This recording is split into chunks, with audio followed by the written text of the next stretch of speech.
Welcome to the City Current Radio Show. I'm your host, Jeremy Park. We're always honored to bring you inspiring stories of individuals and organizations making a difference, empowering the good in our community, and also talking a lot about entrepreneurialism. And so we're going to kick it off with entrepreneurialism as the topic. We have Tim Barrett. He is an EOS implementer, and EOS stands for the Entrepreneurial Operating System. And so let's dive in. Tim, how are you doing? I'm doing great, Jeremy. How are you doing today? Doing very well. So we can't start off talking about the Entrepreneurial Operating System without covering a little bit of your story. So let's start with your story, and then we'll dive into EOS. Yeah, Jeremy, I was been in the business world for about 30 years. A majority of the time I've been working in the hospitality industry, but I've always had that entrepreneurial spirit about myself. About 2 or 3 years ago, my wife and I started putting together kind of my transition out of business, and look at my transition into not necessarily retirement, but just into doing something a little bit different as I get older. And she was working in that EOS field. She actually has several clients that are EOS implementers. And so I really began to see just how powerful and just how dynamic the EOS system is. And so as I became a little bit familiar with it, just kind of gleaning some information and some of those tools, being around it with my wife, I was able to kind of, begin to implement some of those tools into my business world, and really saw things start to take off. And so about a year ago, COVID hit, and it was a great time for me to transition. It was a horrible time for a lot of people, but for me, it was just really the perfect time to transition. So at that point, I became a full-time implementer, EOS implementer. And the biggest thing that happened when over that transition, Jeremy, was that I really discovered that my passion is really helping out entrepreneurs. I get a lot out of that personally, professionally, and it's something that I just really enjoy. So with EOS, what my role is as the implementer is that I get to teach. EOS is very simple, practical, real-world tools that I implement into organizations, and I help them. Hopefully, those are going to stick around forever. And then I coach. So I teach, I coach, and I work on that accountability part, helping people get to where they want to be, get there a little bit faster. And then I facilitate. And so a lot of times what I find is that in the room that I'm working in, that's where a lot of the answers are. In fact, 90% of the time we figure out that the answers are right there in the room that we're looking for. So yeah, that's a little bit about. Go ahead and talk about EOS overall. So how do you describe EOS? Because it is a very process-driven approach, and we'll talk about that, but it has a wide usage in terms of organizations that are already using it, and so there's already a broad range of credibility and everything else. But how do you describe EOS? Yeah, well, EOS really does fit over just about any organization, industry-wide. There isn't one specific industry that it specializes in. So just about every organization or any type of a business out there, EOS is going to work. EOS was originally started by a gentleman by the name of Gino Wickman up in the Detroit area. He was an entrepreneur, worked with his family business when he was about 25, took his family business to the next level, ended up retiring out of that, and helped start the Young Entrepreneurs Organization, which is now EO, Entrepreneurs Organization. The chapter, he started that up in Detroit. And again, he started really figuring out that was his passion, that he really enjoyed helping out small businesses and seeing those business leaders and business owners get to the next level. And so one of the first things that he was able to do was he was able to write the book Traction. A lot of people refer to EOS as Traction or heard of it through this book. It's a pretty widely distributed book. A lot of people have seen it and have read it. And actually, I think there's about 1.2 million of the books sold. And was able to really kind of cobble together some of those tools and applications to what we now know as EOS. Today, there's about 389 professional implementers worldwide, and approximately 80,000 businesses that are using EOS tools that are out there. So yeah, EOS is definitely up and growing and continues to really dominate in terms of helping out entrepreneurs really get themselves to the next level. Let's talk about the three pillars, and pillars is the word that I'm using, but you have vision, traction, which relates obviously to the book that you were just holding up, and then health. Talk about those three areas. Vision, traction, healthy, and that's something that we talk about here at EOS. That's ultimately where we want to kind of gear our clients to and getting in stronger and really what we have in vision for them. So vision is all about getting everyone in the organization 100% on the same page with where the leadership team and the owners want to go. They want to get their vision and drop it down through the organization.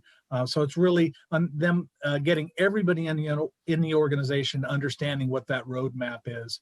Traction is about instilling focus, discipline, accountability throughout the organization so that you begin to see everybody executing on that vision each and every day. And then healthy is about helping leaders become more cohesive, functional, getting the leadership team to be healthy so that they can become more laser focused in executing that vision. And what we've found is that as goes the leadership team, so goes the rest of the organization. So we get to the point where the entire organization is crystal clear on that vision and all much more disciplined, much more accountable in executing that vision and consistently gaining traction and advancing the organization in a healthy, functional, cohesive way. When you're stepping in, and like you said, in many cases, the answers are in the room, but obviously to get to the answers, that takes a lot of facilitation and strategy. What are the questions that you like to ask on the front end? So as you're getting to know the organization, getting to know the leadership, sitting down and kind of getting an assessment of where things are at and where you want to head, what are some of the questions you like to ask? Well, one of the first things I like to do in getting started with a client is I like to figure out where they are and why they are interested in EOS. And so what we find is that a lot of times our clients are experiencing some pain, and that pain can manifest itself in a number of different ways. There can be dysfunction in the organization. There are times where the business success or the team is really not able to scale themselves to the next level. Sometimes you've got businesses that have been very successful and there's some pain with that growing process. Other times leaders, owners are they're literally being run by their business instead of having it be the other way around. So we want to help them turn things about and for them to be able to run the business instead of the business running them. Sometimes there's a lack of there's frustration from lack of profit or lack of growth. And so what I really like to do, Jeremy, is I like to sit down with my client and find out what their pain point is, what's causing them pain, what's keeping them up at 2:00 in the morning so that we can get them to a point where they're getting more out of their business as opposed to their business really running them. What's an ideal client look like to you? Ideal clients are, a entrepreneurial organization, small business, anywhere between 10, 250 employees. We want them to be open, willing, not really satisfied with the status quo. We want them to be honest. We want them to be willing to be vulnerable and be able to take a look at their business. As far as revenue, we're looking anywhere between 2 million and 50 million in annual revenue. And like I said, the best time this works out is when you've got an organization where the leadership team is really ready to take that next step. Give us an illustration. You don't have to name names necessarily, but an illustration of kind of helping a company, an organization get where they want to go. So kind of stepping in and assessing, and then obviously building out that success. Give us kind of an illustration.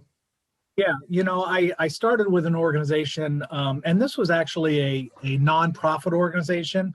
I do have 2 nonprofit clients, majority of my clients are for profit, but this particular organization was really having some issues with just really chaos and not being able to define their vision throughout the organization, and for all intents and purposes, they were really spinning their wheels. So I was really fortunate to come in at a time where they needed me. This is an organization that is devoting a lot of time and energy to worldwide problems. This isn't just community issues. And we were really successful in working together with them and the leadership team to get them so that a lot of it was all about creating and following through with that culture of accountability. And as we began to get stronger in that particular area, you really started to see the traction of this organization really start to move stuff forward. And they are moving. They're doing some great stuff worldwide and really getting some stuff taken care of. So I'm really proud of them and the hard work that they've done. What's maybe one or two, and I realize that when it comes to these tips, obviously every company and organization is different, but in general, what are a couple of your favorite tips when it comes to accountability, the culture side? Yeah. There are a number of tools. We call them, some of those tools, we call them the foundational tools. There's a number of other tools that come into the process of as we get deeper into the implementation process, but really taking the time to get that roadmap down. And we have a tool, we call it the Vision Traction Organizer, and there's 8 questions that we answer there. And I won't get into the specifics of what those 8 questions are. If anybody would like to reach out to me, I'd be more than happy to share that tool with them. It actually works, to be honest with you, it works if you want to take and apply it to your family, and just really giving yourself, setting some goals, creating that vision, defining it, making sure that everybody is crystal clear. So there's 8 different questions that we help the organization answer. We get it documented, and then one of the tools that we actually have them do is we have them look at that